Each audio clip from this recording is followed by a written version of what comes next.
a week that is full of things that could make you to start running helter skelter. But we thank God for everything. And the week has been very turbulent. But we thank God. We will not allow anything to try to deny us of the love of God that is very immense. God's love is so rich, and nothing can overshadow it. If you agree with me, can you say amen? Amen. If you agree with me, can you say amen? Amen. Let it not deny you of the joy of being in the presence of God.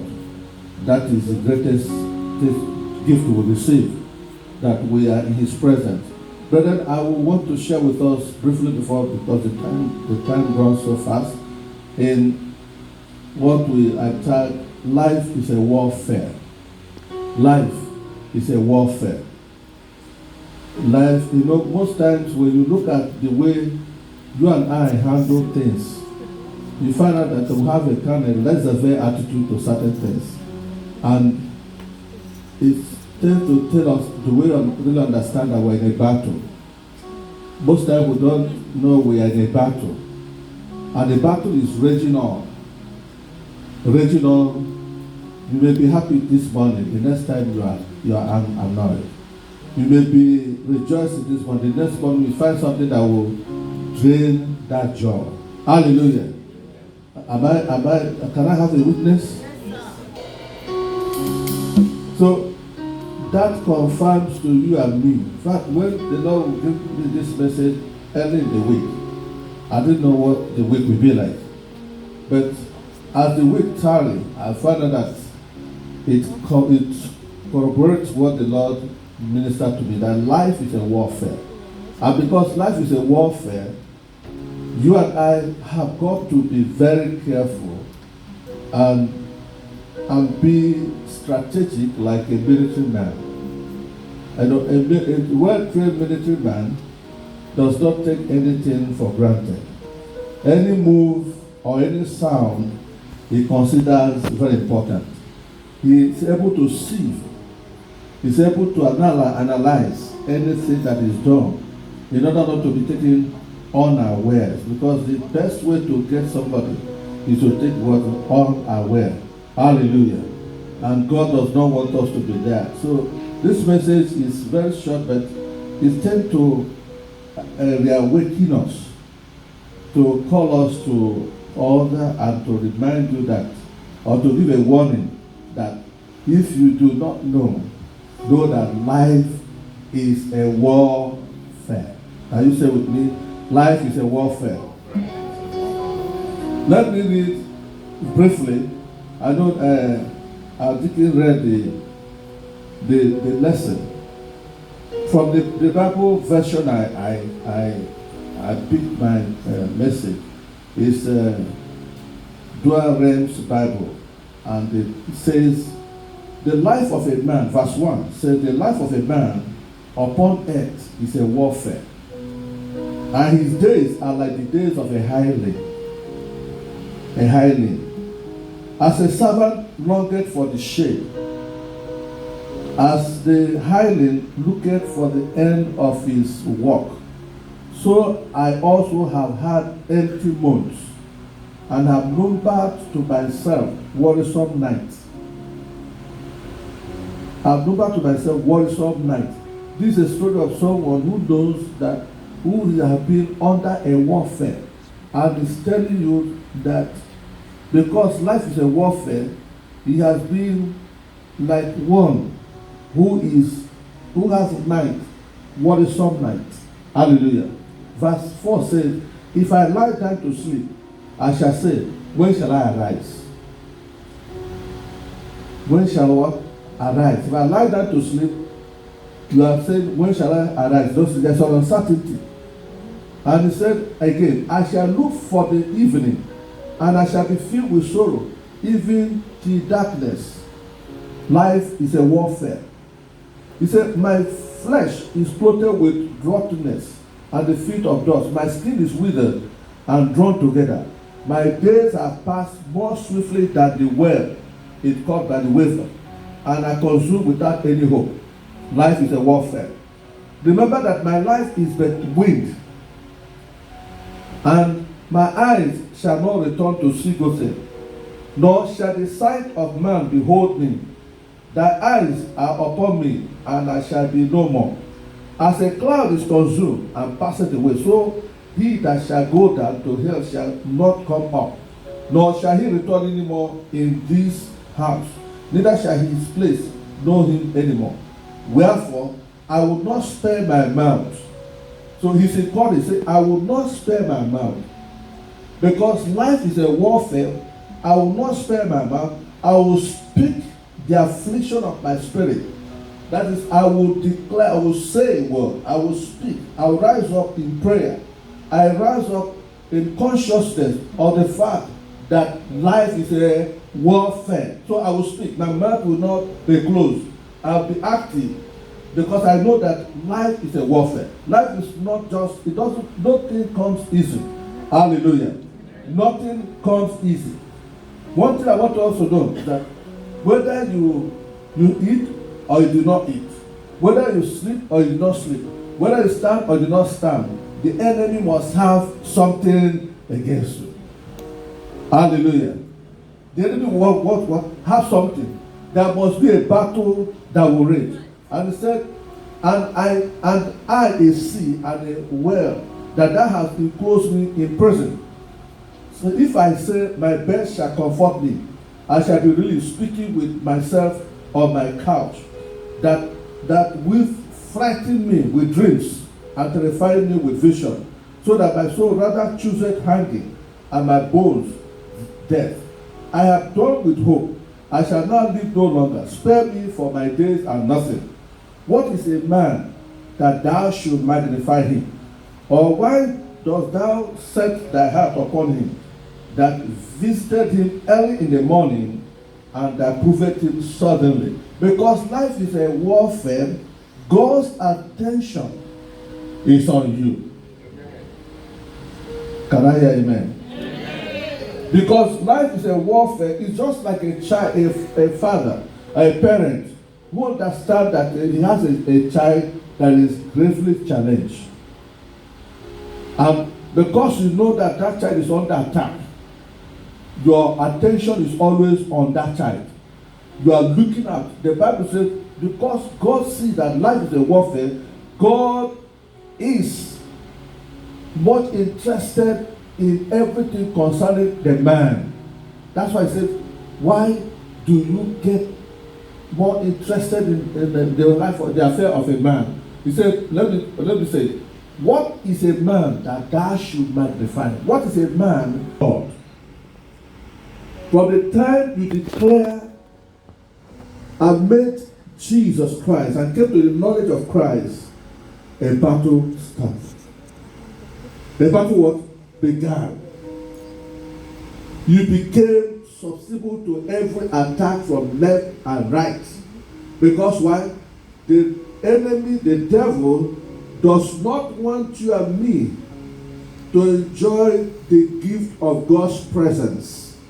And he will do everything to ensure that you remain sad, we remain downcast, we remain weary, we remain in trouble, because he does not want the glory of God to shine upon us. But the devil is a liar.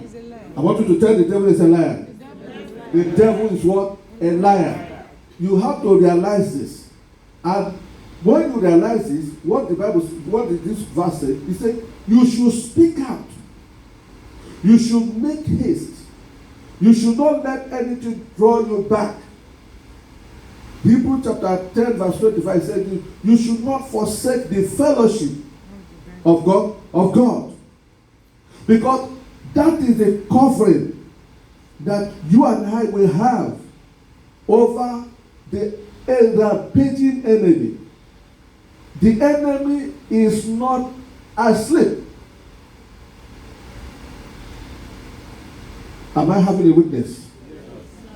The enemy is what? He's not what? Asleep. He sees you are happy here now. The next moment he will do is to find something to drain that joy in you. What is a warfare? You see, when you say warfare, life is a warfare because, wow, how does the warfare happen? Warfare is throwing things that will drain you. Praise the Lord. He said, engagement in and activities like ambushment, sabotage, petty warfare, hit and run. Hallelujah. Throwing words that will make somebody throw what? A word that will cause you pain. Hallelujah. Or you still a sabotage. You're involved in something and you want that thing to progress. By the time you get there, you still an obstacle.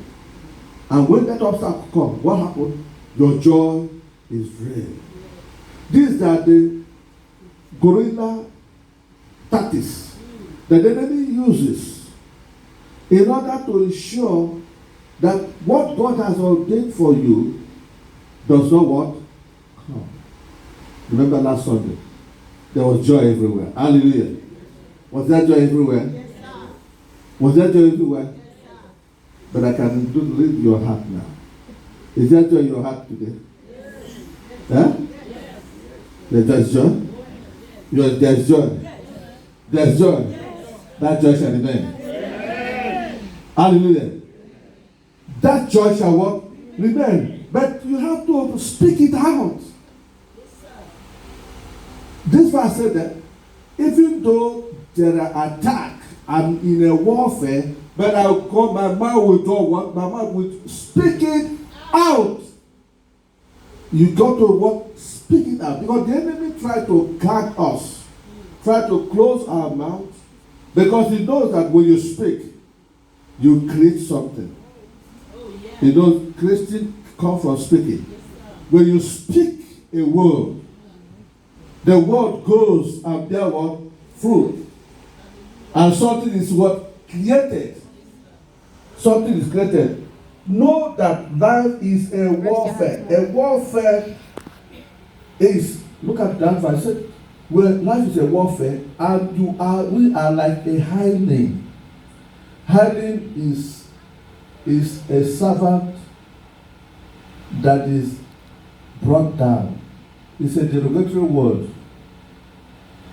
It's a derogatory word.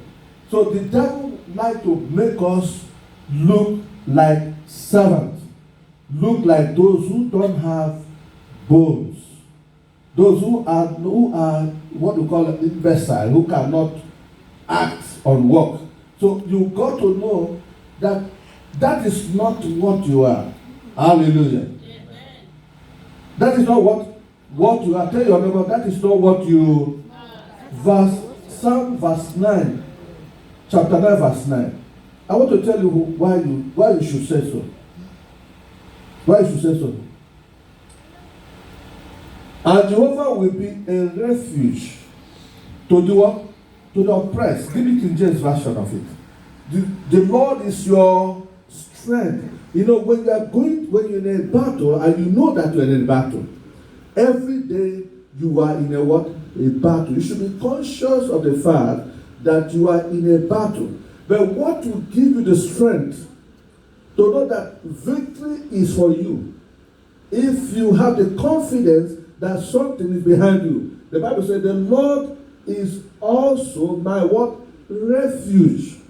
The Lord is my stronghold. Is my what? Stronghold. In time of trouble. That we're in a warfare. And the Lord is your stronghold in this battle. The Lord is your stronghold in this what? Battle. And because the Lord is your stronghold, what will happen? You got to have a victory. Is somebody hearing me? You got to have what? Victory. Victory over everything that the enemy goes, because the Satan comes with in a guerrilla warfare, in a guerrilla tactics. Guerrilla tactics is not unconventional tactics. Hallelujah. It comes subtly. It comes in a way in order to get you at a time you are ignorant. You don't know that he is there. So what it does, it comes in a way that you will not know. And when he now gets, at the time you realize it, you're already what? In trouble. But no one will be in trouble in Jesus' name. The Lord is a strong hold in every time of trouble. Because there's trouble every time. There's trouble every time. Bear that in mind. And what's about is that the more you are blessed, the more you are attracted. The more you are blessed, the more you are subject to the enemy's what? Attack. And the more you are at peace, the more the enemy want to what? Disrupt that peace. The more you are making a headway, the more the enemy want to release. I'm not talking of any human being. Praise the Lord. I'm talking of the devil. The devil, the demons. Ephesians chapter 6, verse 12. The Bible said, verse 12, Ephesians 6:12. He said, for we wrestle not against flesh, what? And blood. You don't see what I'm saying may look abstract because it's not physical. But when it manifests, you see the wind. You see the wind. What do you see? The effect of the wind. That is the way the warfare we are in. It's not something you see, but it's something that you see the consequence. You see the product. You see the effect. You must have to be alert. You have to be what? Alert. If you are alert to know that you are in life is a war. I did not say it. This is the scripture. The Bible said you and I should be conscious of the fact that life is a warfare. And because life is a warfare, you and I should be on guard. He said, we do not war against flesh and blood, but against principalities. 2 Corinthians chapter 10, verse 4 gave a vivid picture. He said, we are in a war. It's a warfare. I do not take things for granted, personally. Praise the Lord. I do not take for personally, I don't take anything. For the weapon of our warfare. What is the warfare? That is, why is he talking about warfare? Because that is what life is. Every step you take, you know that there's a war. You don't greet somebody, you're at a war. You greet somebody, you're at war. You didn't eat food, you're at war. You ate food, you're at war. You are not doing anything, then you are sleeping, you're even at war. Because he said that he doesn't know whether you wake up. If I sleep, I know that my person will touch me. Praise the Lord. Because he knows, those of us who strong knows what is that. Hallelujah. Is it not warfare? Anytime I wake up, I say, God, I thank you that I even made it today. But I know what she passes through. Hallelujah. It's not a warfare. I'm being open. Hallelujah. I'm telling you. Life is a warfare. You are sleeping, you are at war. Those of you don't snore. Thank God for you.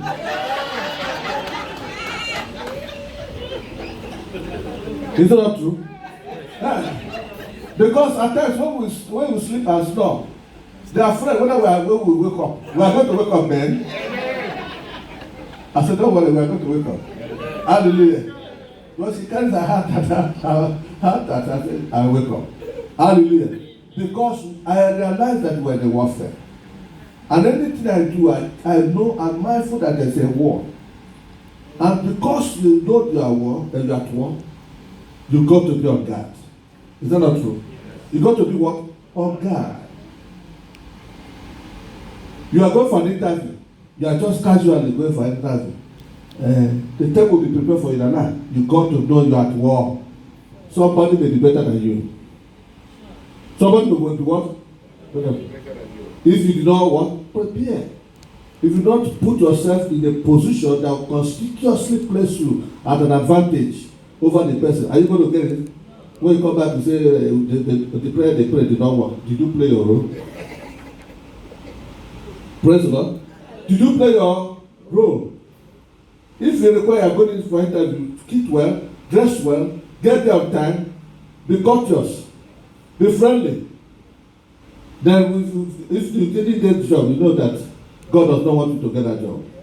But when you do your own role, play your own role, do your own part, I tell you, you get that job. You get that business.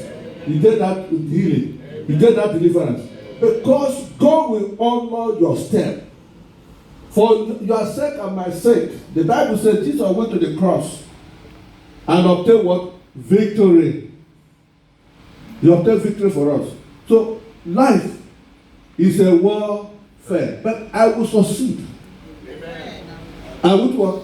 I will succeed. I know I have challenges. Praise the Lord. Challenges have been there from time. I'm fighting those challenges to make sure that I will win and you will win. Amen. For every challenge, there is a way of escape. God said for every challenge, there is a way of what? Escape. There is a way embedded. It is embedded. It is hidden. It's latent. But you got to know that God is on your side. But you are not going to be sleeping and wait God to come and wake you up. Praise the Lord. Hallelujah. Praise the Lord. You can't be sleeping. It's not like somebody. One guy came. He said, I want to do something. I said, no, you can't do it now. He said, why? I said, because the time you ought to do it, or you didn't do it at that time. So time has passed. I said, no, what I said is a lie.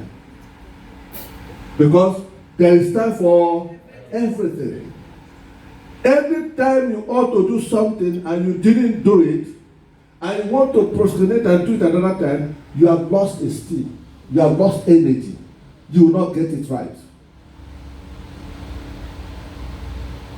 Those who succeed, they don't sleep well.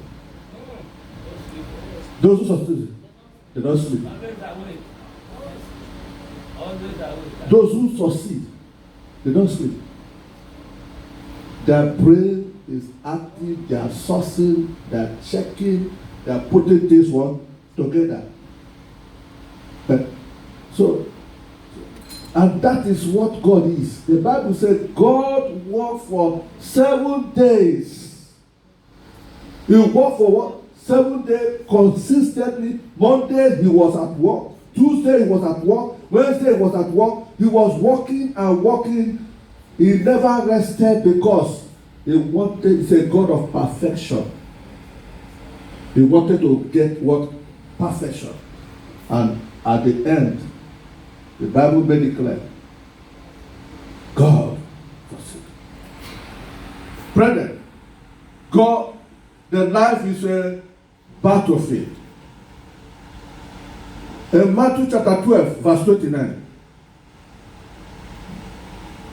Matthew 12, 29. I'm right up with this. I told you, life is a warfare. This is a warning. It's a wake-up call. It's for you to know that if you are sleeping, you got to wake up. If you are just dilly-dallying and waiting that angel will come and bring something at your door like he did to Elijah. Elijah ran. Have you ran? Praise the Lord.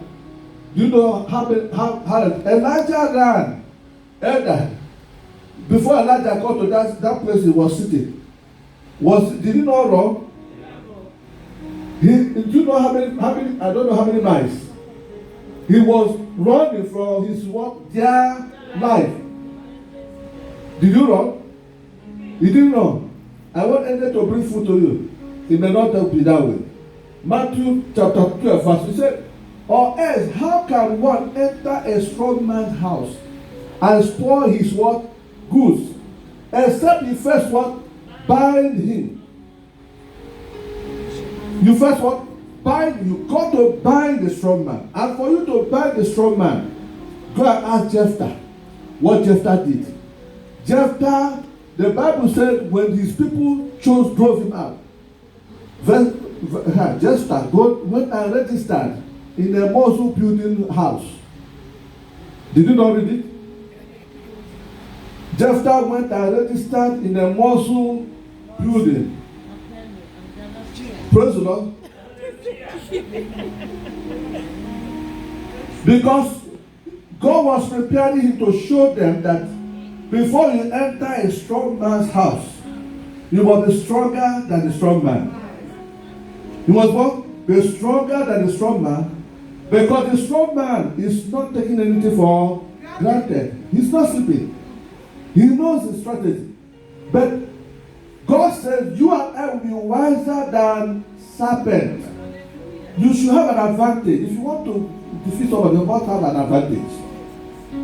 Advantage is not koni. Praise the Lord. Not koni. Not woman, that trick. No. Koni do the work. You have to have what? Wisdom. Wisdom to, you may be in a place of danger. You may not fall into that danger. Because what? The wisdom of God on you will enable you to navigate out of danger. I will be in a place of danger. I will not be fall into that danger. Praise the Lord. I will not fall into that danger. My brother knows me. I will be in a place of danger. I will not fall into that danger. I will find a way to navigate myself out. You can't make me fall into danger, which I don't. I tell you, I will not fall. I will not. Hallelujah. Because first, you have to know where you are. You have to know who you are. You have to prepare yourself so that you will not fall into what danger. Because you know it's a danger. But you will not fall into it. So you don't go to a strong man's house and want to fight. Brethren, it's a call-up. You and I have to come. This year, you must shift. Amen. Oh man, some people don't. This year you must what? You must shift from prayerlessness to be prayerful. You must shift from looking at things casually to be serious-minded. You must shift from not being interested in things of God, being interested in things of God. You must shift from looking at things from the positive side. Hallelujah. In life, if you devote yourself on the negativity, you cannot progress. You must make your mind on positive things. Look at things from the perspective of compassion. Hallelujah. Christ succeeded because he looked at things. Even the Pharisees, he was having compassion over who? The Pharisees. He had compassion. Why? Because love overcoming all. If you want to make a friend, you have to build on love. It will overcome things. You will go far, and God of heaven will be with you. Amen. Shall we rise? This message may not be applicable to you, one way or the other. But it's a wake-up call for somebody who has been destined for miracle this day. Somebody is not out to be promoted. But there is a battle that he has already prepared to win. But he needs to be conscious. He needs to know that the stick that God gave Moses was not for Moses to walk with it. It was for Moses to perform miracles. There's something God has placed in you. I want you to see and know. But you are allowing the affairs of the world to distract you. Today, receive knowledge. Amen. The Bible said, it is the knowledge of God that brings victory. Not how smart, not how intelligent, not the power of oratory, but the knowledge of the principle of how God was. Because God was in principle. Our God was in principle. If you don't understand the principle of God, you continue to stagnate, run around. But it will not be your portion in this church. Amen. As long as God has brought you to TRM, by His grace, you will never be the same. Amen. You will shift. Amen. You will grow. Amen. You will succeed. Amen. You will be a light. Amen. You will shine. And darkness can never comprehend you. Wherever you step your feet and go, they will know that somebody that has the character of God is there. And nobody will despise you. Nobody will pull you down. But you will not stage manage yourself for the enemy. Because the enemy is crafty. Father, I have delivered what you laid upon my heart. Confirm this word.